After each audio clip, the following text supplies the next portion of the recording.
What's up, my brothers and sisters? Kembali lagi bersama dengan saya, Brandon Lim. Apakah kamu seorang mahasiswa atau mahasiswi? Apakah kamu baru mau masuk kuliah? Atau kamu sudah berjalan beberapa semester dalam perkuliahan kamu? Atau mungkin kamu sedang mencari pertemanan dalam kampus dan mungkin ingin tahu ada tipe-tipe yang justru harus dihindari? Jika iya, yes, ini adalah video yang sangat tepat untuk kamu karena di video ini kita akan membahas 10 ciri-ciri mahasiswa yang tidak baik atau buruk yang wajib kamu hindari. Oke, kita akan mulai list ini dari hal yang paling jarang kelihatan. Tapi sebenarnya kalau diperhatikan, ini jelas sekali bahwa seorang mahasiswa atau mahasiswi ini tidak baik. Untuk 2 poin pertama, kita akan bahas tentang presentasi. Ya, dan kita semua tahu bahwa seorang mahasiswa atau mahasiswi yang tidak suka dengan presentasi akan biasanya menyebut itu menjadi presentasi. Ya, dari situ sudah menjadi sign yang kuat bahwa mereka tidak suka yang namanya presentasi. Ciri yang buruk nomor 1, saat mereka presentasi, mereka hanya membaca slide saja. Ya, jadi apapun itu yang ada di dalam slide, biasanya mereka cuma akan copy paste dari makalah yang mereka sedang pelajari atau sudah mereka siapkan. Ya, semuanya kan taruh di situ, ya. Dari prakata, dari definisi, dari ciri-ciri, dari segala pembahasan, semua akan copy and paste ke slide tersebut. Dan mereka hanya akan nengok kepada slide presentasi dan membacakan segalanya yang ada di sana. Ya, itu adalah salah satu ciri yang buruk dan itu jelas banget bahwa mereka tidak siap dengan apa yang mereka pelajari. Jika seorang mahasiswa atau mahasiswi ingin melakukan presentasi yang baik, biasanya mereka hanya akan membaca sedikit poin-poin yang penting dan mereka bisa pakai kata-kata sendiri untuk menjelaskan hal tersebut.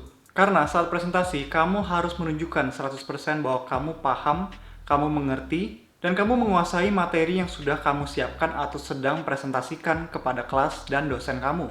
Inilah mengapa waktu saya kuliah dulu, saya paling tidak suka sama yang namanya presentasi kelompok. Ya, lebih baik presentasi sendiri aja masing-masing, semua orang siapin bahan sendiri, materi sendiri, research sendiri, dan berjalan saja seperti itu. Karena saya tahu banget akan ada banyak banget teman sekelas saya yang sama sekali tidak paham, tidak mengerti, dan ogah untuk belajar, ogah untuk melakukan research untuk makalah tersebut, dan apalagi bicara di depan kelas. Ciri-ciri mahasiswa atau mahasiswi yang buruk nomor 2 masih tentang presentasi, yaitu adalah saat presentasi, mereka diam saja.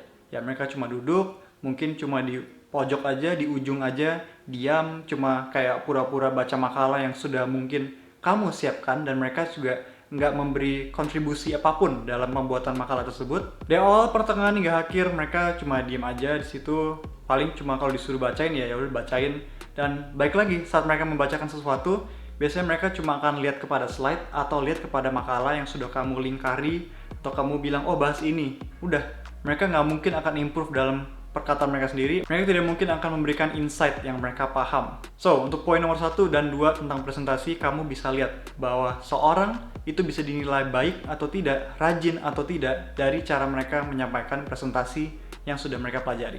Ciri-ciri yang nomor 3 adalah telat. Ya, ini klasik. Biasanya semua orang juga lakukan ya. Biasanya yang popular kids, jadi orang-orang yang mungkin sibuk sana-sini, yang suka main dan sebagainya, biasanya akan telat masuk ke dalam kelas. Misalnya kelas mulai jam 1, ya mau itu secara langsung, secara offline, atau secara online, biasanya mereka join ke kelas akan telat. Itu bisa 15 menit, bisa setengah jam, atau misalnya itu kelas yang cukup lama, mereka biasanya bisa telat sampai 1 jam. Ini ciri yang paling gampang untuk kamu bisa lihat mana seorang mahasiswa ini baik atau tidak untuk menjadikan teman di dalam kampus atau tidak. Ya, kamu bisa lihat bahwa mereka prepare atau tidak. Mereka datang itu before time ya, sebelum waktunya atau tepat waktu atau telat. Ya, kamu bisa lihat ciri-cirinya. Dan ciri nomor 4 adalah nggak tahu apa-apa. Ya, mereka nggak aware, mereka nggak lihat situasi ini sedang apa. Mereka act-nya, mereka berperilaku seperti tidak di dalam kelas. Biasanya yang mereka lakukan adalah pelangap-pelongo. Mungkin mereka masuk ke dalam kelas, mungkin mereka ikut online kelasnya, tapi biasanya mereka duduk di paling belakang, mereka akan main game, tidur mungkin, atau makan. Mungkin asik sendiri ngobrol sama temannya yang juga mungkin tidak baik dalam perkuliahan mereka. Atau mungkin yang klasik ya, mereka akan tanya kiri kanan, cari yang pinter mana, cari yang rajin. Terus tanya, ini lagi ngomongin apa sih? Materinya apa sih? Lihat catatannya dong, boleh lihat bahannya nggak? Lihat dong bukunya. Dan ya, kalau misalnya sedang online ya, seperti sekarang ya, ada banyak kelas yang masih online, ya mereka akan semakin susah untuk fokus. Jadi perhatikan, kalau misalnya ciri-ciri ini sudah muncul dari seseorang yang mungkin kamu ingin jadikan teman, ya lebih baik jangan, lebih baik tidak usah. Poin nomor 5, jika masuk ke offline class, saat pergi dalam kampus, saat masuk ke dalam kelas, mereka tidak membawa apa-apa. Like literally, mereka cuma bawa diri mereka sendiri, dan sudah, itu saja. Ke kampus, ke kelas, nggak bawa tas, nggak bawa pena, nggak bawa buku untuk bisa belajar dan mencatat apa yang sedang dipelajari, apa yang sedang disampaikan oleh dosen. Atau kalau secara online, mungkin mereka hadir di online class itu, tapi mereka cuma hadir aja. Jadi mungkin off camera, atau kalau on pun juga mungkin mereka asik sendiri, main, dan sebagainya. Ciri-ciri nomor 6 adalah selalu minta kisi-kisi atau bahan dari kamu atau teman kamu. Jadi misalnya kamu skip kelas ya, waktu mungkin kamu sedang sakit atau memang berhalangan untuk datang, jangan berharap bahwa kamu bisa mendapatkan jawaban atau bahan atau bahkan kisi-kisi dari orang tersebut. Dan itu juga menjadi tanda yang sangat jelas bahwa mereka bukan mahasiswa atau mahasiswi yang baik. Ciri nomor 7 adalah kuliah yang terlalu santai. Ya, jadi mereka mungkin suka main terus, dan di sebagian besar mata kuliah mereka nilainya kecil, jadi mereka harus ulang lagi semester depan. Nah, ciri-ciri yang seperti ini sudah gampang, nggak usah deket-deket ya, jadi nggak usah bergaul dengan mereka, karena influence mereka biasanya akan besar. Dan ciri-ciri nomor 8, ini mungkin jarang terlihat ya, karena mungkin kesannya positif, yaitu adalah terlalu rajin ikut acara di organisasi atau UKM di kampus. Ya, jadi kalau sudah yang namanya kegiatan UKM, organisasi, ya mereka rajin, nggak pernah absen, pasti ikut terus, segala acara ikut. Terus mungkin dari kampus ada event, mereka bisa menjadi pemimpinnya, mereka bisa menjadi penyelenggaranya, bisa menjadi anggotanya. Mungkin ada acara seperti ospek dan sebagainya, ya mereka yang akan terjun, mereka yang akan menjadi seperti MC-nya. Dan mungkin mereka terkenal ya, dikenal dengan adik kelas dan sebagainya, dikenal dosen. Ya, jadi saking rajin ya, sampai mereka izin terus nggak ikut kuliah. Padahal kita semua tahu bahwa tujuan utama kita kuliah adalah untuk belajar dan menghabiskan SKS atau kredit dari perkuliahan tersebut. Lulus tepat waktu dan lalu kita bisa berbisnis atau bekerja dengan baik. Bukan untuk terus ikut organisasi atau UKM di dalam kampus ya, jadi harus ada balancing yang baik. Ya, tipe-tipe yang seperti ini saya usul tidak harus terlalu dekat-dekat dengan mereka, asal kenal saja. Ciri-ciri mahasiswa atau mahasiswi yang buruk nomor 9, ini yang saya rasakan secara pribadi, secara langsung, yaitu adalah menghina mahasiswa atau mahasiswi yang rajin dan niat belajar.